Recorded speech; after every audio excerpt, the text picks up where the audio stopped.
because he's known for that. Well, we played him last year when I was at the Citadel. I had a chance to play him when I was at Walker College. It stays really consistent. It's pretty consistent as far as what he wants to do. There's a lot of intermediate routes. When he's in maybe 11 personnel. When he gets into 21 personnel, he's got two backs back there. He's got two tight ends. Now you're going to see some stuff over the top. We got to have great play from our post safety for sure, because he will take shots deep. He's not afraid to take shots deep. And I think the quarterback that he's got right now, that may be one of his greatest assets, is throwing the ball. He's got a good arm. He throws the deep ball pretty accurate. And I've always heard that he's a master of getting mismatches. Yeah. Is that one of the things that you've noticed about Spurrier? He does. I think he can do some things formationally to you. He does do some things conceptually that can get you in some tough situations. What we've got to do a great job is go back and look at, what has hurt us in the past and how we can maybe adjust and adapt to that going forward. Because he's a good football coach. He's going to look at those things. Their staff's going to look at those things and try to expose you. And how different is it for safeties when you've got a quarterback who can break the pocket and run? Well, you got to have, what we talk about is play. It's like playground ball. It's that old school, hey, you got your guy, and when he breaks it and it's a loose play, it's a broken play, you better make sure that you're locking on wide receivers. You're staying deep as the deepest because he has the ability to make plays on the run. Coach Dooley talked yesterday that they're really adept at it. It looks like they work on it, like when he gets out of the pocket, like it's a second play starting over. I mean, did you see that? There's no question. Everybody's coached up on, hey, here's your primary route, and then once that primary route maybe breaks down, now I can go to my secondary, and all those guys are coached up on where they're going to the part of the field. Are they going deep? Who's the intermediate guy?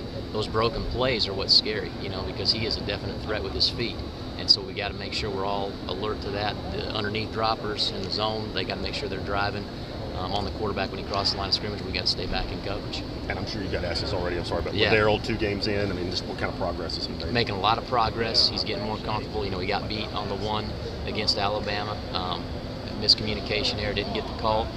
But like I told him, he's just got to stay confident and he's got to keep moving forward because he's a good football player. You see him showing up, you see him being productive, and we're going to get him in more positions to make plays because he's that type of guy. And you can't look at a bigger test than Alabama as a freshman in that type of environment, and he held up really well. And he's got to understand the importance of, hey, it's a game, enjoy the game, it's fun. Thanks, Coach. Yeah. How nerve-wracking is it to work in some of those young defensive backs against the quality of competition you're playing? I think it can be nerve-wracking at times, but here's what you got. I think we have a lot of confidence too in ourselves as coaches, and you have a lot of confidence in the players. And I have a confidence in my ability to get a guy coached up and to get a guy to play at the level that we need to play at. If he's got the confidence in himself to go out there and make those plays, and when you look at guys like B. Moore and Daryl, those young, like him being a young guy, he wants to go out there, he wants to do well. Those guys are fun to coach, they're easier to coach, and we can get them in position to make plays. And the more confidence that you have seeing them make plays out here, the more confidence you have them making the plays. Talk about the challenge of the secondary going against a mobile quarterback like Shaw, who can extend the play. He may take off running, but he can extend the play. It's a huge challenge. He adds an extra dynamic. You got those pro-style quarterbacks that'll sit back there, they're reading their first read, they're reading their second read. He's going to read his first read, and then if he doesn't see it, he's going to pull it and try to make something on his own. And so now what you have to be disciplined in is, your rules that you match up different patterns. When they break, the rules are kind of out the door. And now you got to lock down deep as the deepest. You got to make sure the quarterback crosses the line of scrimmage before you attack.